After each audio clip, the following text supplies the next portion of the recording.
Dito ka, Jel. Jel, dito yung namin. Simula ka na. Paano nagsimula ang pagiging construction worker mo? Tagal na. Meron na siguro mga 3 taon. Ano ang pakiramdam kapag wala kang tawag para sa trabaho? Malungkot. Wala makakain. Kailangan talaga ang trabaho. Para kanino ka bumabangon araw-araw? Pagising ko sa umaga, yan. Dito sa baba. Nag-aantay ng may papagawa.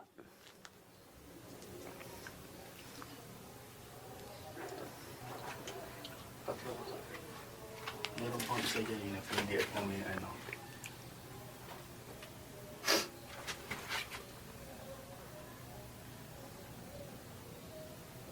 Hindi siya sa music video. Baka sa isang ano. Hindi. Tanong din niya.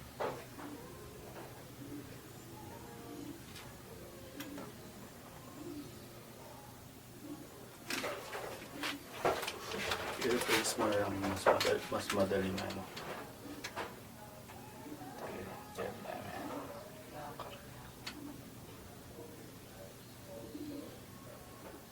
Ano ang karaniwang araw mo bilang isang on-call construction worker? Minsan, inaabot ako ng 2 linggo, walang trabaho. Paano nagsimula ang trabaho mo sa construction worker? Natutula ako na sama-sama sa mga barkada. Ano po yung mga kasama niyo po nung mga bata po kayo? Oo. Gaano kadalas kang may trabaho sa isang linggo? Sa isang buwan, minsan, 1 linggo. Anong nangyayari kapag walang tumatawag sa trabaho? Wala, nakaano rito. Nakatambay. Nag-aantay lang ng tawag. Paano niyo hinaharap ng asawa mo ang mga araw-araw na walang kita? Wala, labandera, naglalabas siya. Ano ang pinakamahirap na karanasan mo bilang manggagawa? Katulad niya sa construction, sa init. Talagang kailangan ka magtrabaho dahil wala ka maano, dahil magtiis ka sa init. Ano ang nagbibigay sa iyo ng lakas para magpatuloy? Ang bigay na naman sa akin ng lakas, humingi ako sa Panginoon na huwag ka lang ako magkakasakit. Yun lang ang inailing ko. Ano ang pangarap mo para sa iyong pamilya? Siyempre, gusto ko, ang pamilya ko hindi rin maghirap. Ano po yun, sir? Ano na yan yung part na mensahe niya na sa gobyerno kaya na pwedeng tumulong. Cut ko pa to. So ayun po. Ano pong mensahe niyo para sa gobyerno sa mga katulad niyo po na manggagawa? Sa naging barangay tanod ako sa sa barangay. Minto na ako ngayon pinalitan kami.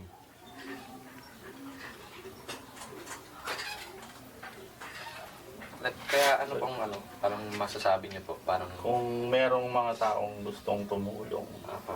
ano yung pwedeng maitulong ng mga tao? Sa mga tao. Wala namang sa gobyerno.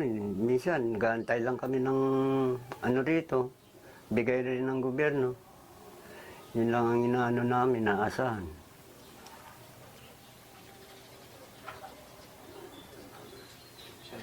Kung merong mga tao nyo na willing tumulong, ano ba yung pwedeng ibigay nila? Like damit or mga... Siyempre, ang inihiling ko lang naman doon, siyempre mga pagkain. Wag lang matulo ang bahay namin. Yun lang naman inaano ko eh. Ano nang katulad yan, bahay namin na tumutulo. Gusto ko nga mano sa gobyerno natin na malagyan man lang kami ng ilaw rito eh. Yun lang ang hinihiling namin. Yung mga ilang taon na rin na wala kami ilaw. Nagtitiis lang kami sa dilim.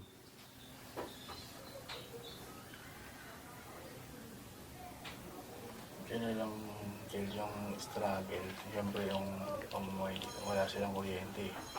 Eh magsasummer na sobrang init. So yung mga ganong ano na lang, adlib mo na lang.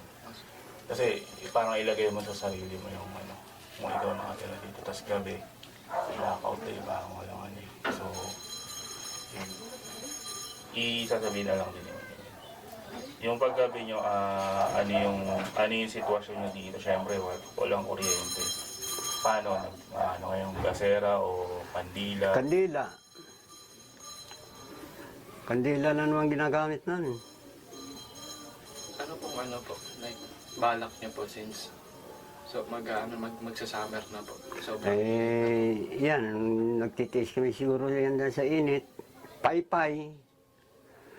Parang ano lang kami, sobrang init talaga rito. Lalo na sa gabi. Yan ang inaano kong umingila kami ng tulong dapat dito sa bahay ko.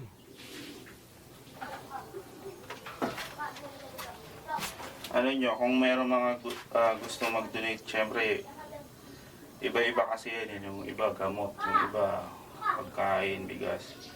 Meron na ba kayong, syempre baka meron na kayong mga maintenance o mga gamot na kailangan inumin? Kasi sa edad ba? Oh, meron ako maintenance talaga sa ulcer ko. Ang gamot na magkano isa, minsan hindi ko naiinom dahil walang pambili. Ay, ang isa, 45, di ba, ma?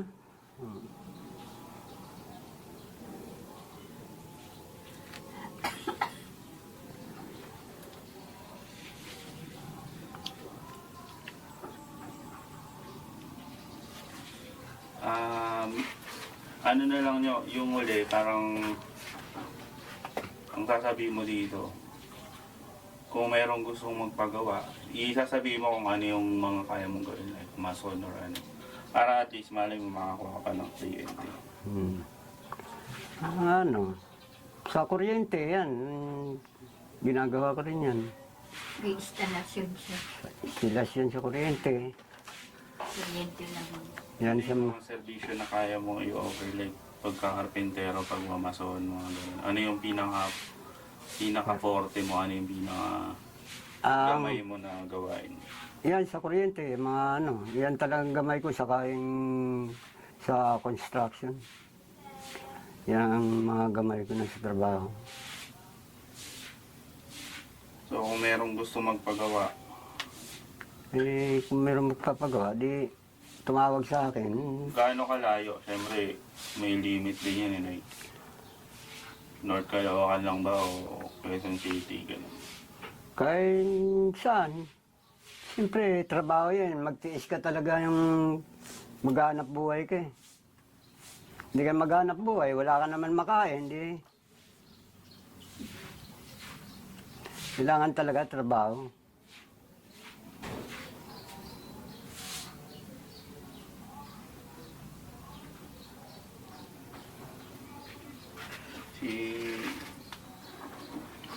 kayo naman. Meron ba sa kanya? Ayan, Kayo naman. Ay, dito. ako naman. Guys, yan, tingnan lang. Ito. Gel. Okay.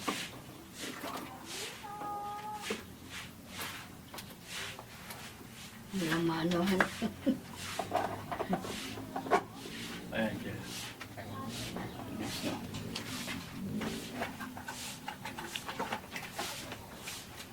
May atiting na tanong. Ano po ang ginagawa nyo kapag walang kita si Kuya Unyo po?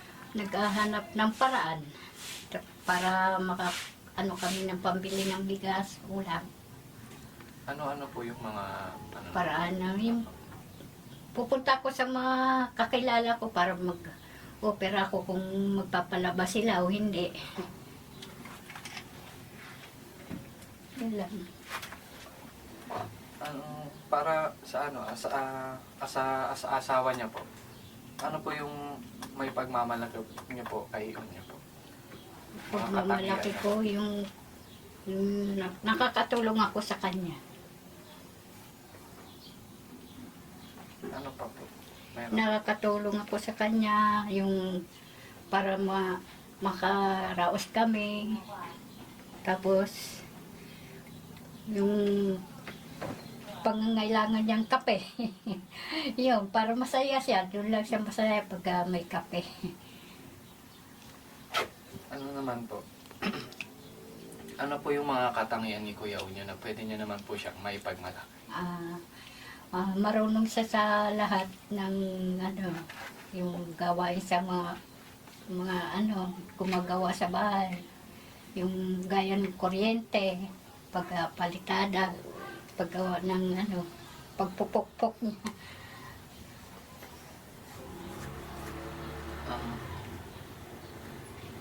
Ano rin pong ano po yung pangarap niyo rin po sa buhay? Pangarap namin sa buhay, yun, makaraos. Para hindi ganitong hirap. Tagal na kasi kami naghihirap eh. Yun po. Sa gobyerno po, kung may maano po kayo, parang may hiling po kayo or masasabi po. Sa gobyerno, sa mga umano sa gobyerno, mga mayor, sana may makaano sa amin, hingi kami ng kaunting tulong, wala kami ilaw, tubig. Titiis kami dito. Tapos, kung sino man yung may kalooban na tumulong, magpapasalamat ako sa kanila.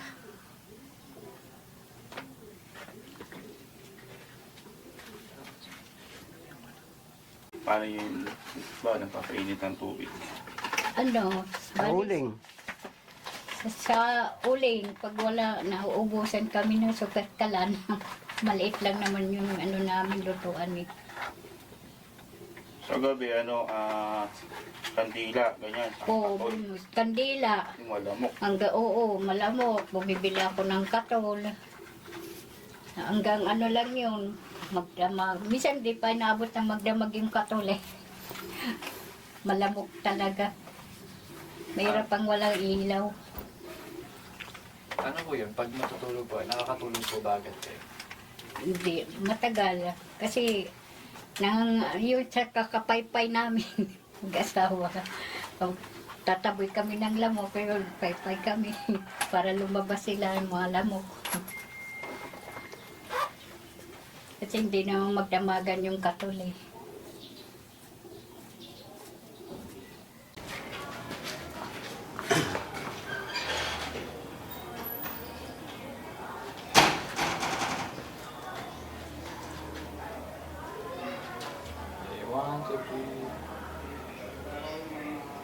Ako po, taga Bagong Silang, Caloocan City. Package Sport. Ano po? Pangalan mo na po. Ayan. Kahit ano na lang po, Bagong Silang, North Caloocan na lang.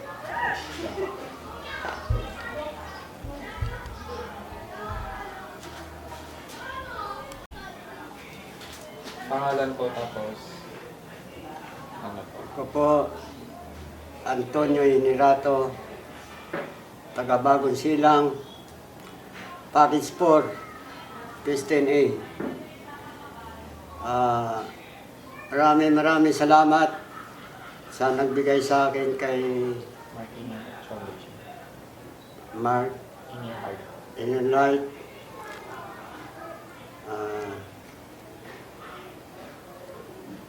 Maraming salamat. Kita ulit tayo. Go. Maraming salamat sa Mark. Di, alam mo na po. Pangalan po. Ay, ako po si Antonio Inirato. Package 4, Piston 8, Caloocan City. Maraming salamat po sa for foundation. Maraming salamat po.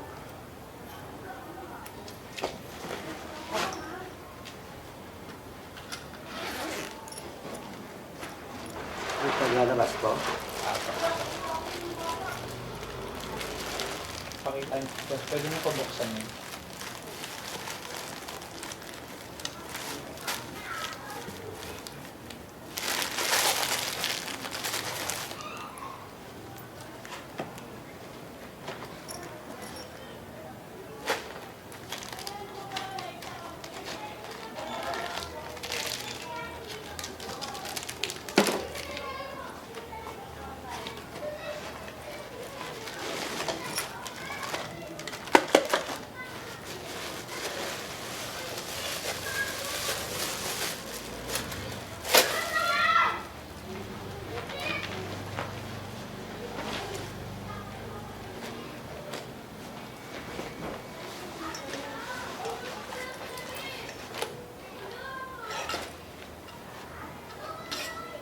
Ay, babalik ko na.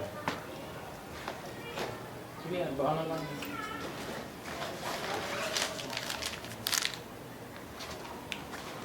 Kasi ito po kahit lagay na lang po sa laptop.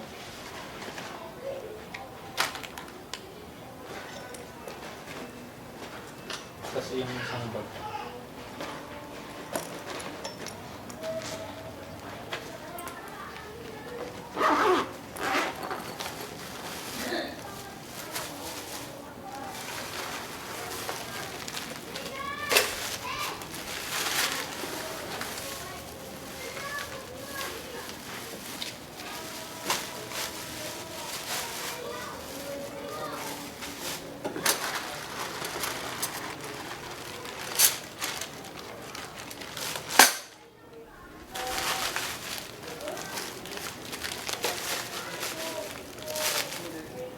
Ko na. Kasi pwede niyo po buksan yun para makita niyo po yung mga laman.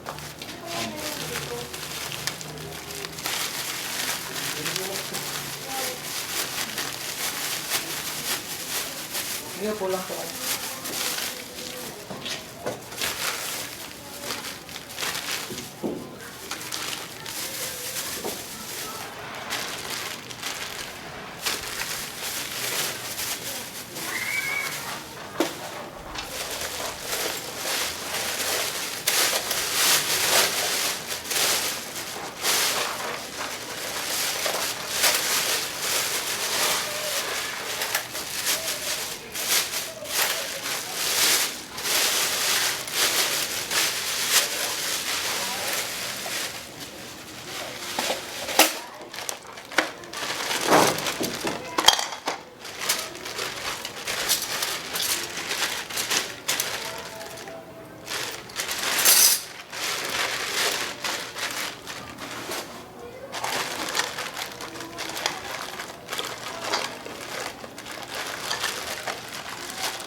Okay na po. Kahit lagay. Ano na lang po. Doon na po kayo magpapasalamat. Ayan, lagay niyo na lang po yun. Sige, kahit ano. Okay na po. Tapos. 1, 2, 3. Salamat po, Captain Arian Riz Pizza. Pizza. Ulit yung pag. Ulit sila. Okay na yung kapatid. Ay, yes. Wala na ba? Ano po na po? Okay, huwag niya muna po dito. Lagay niya muna po dito.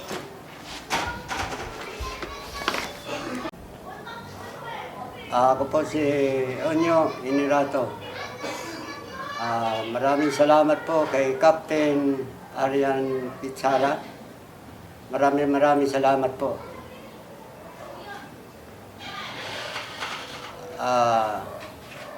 Sa binigay niyong tulong dito po sa akin, maraming salamat.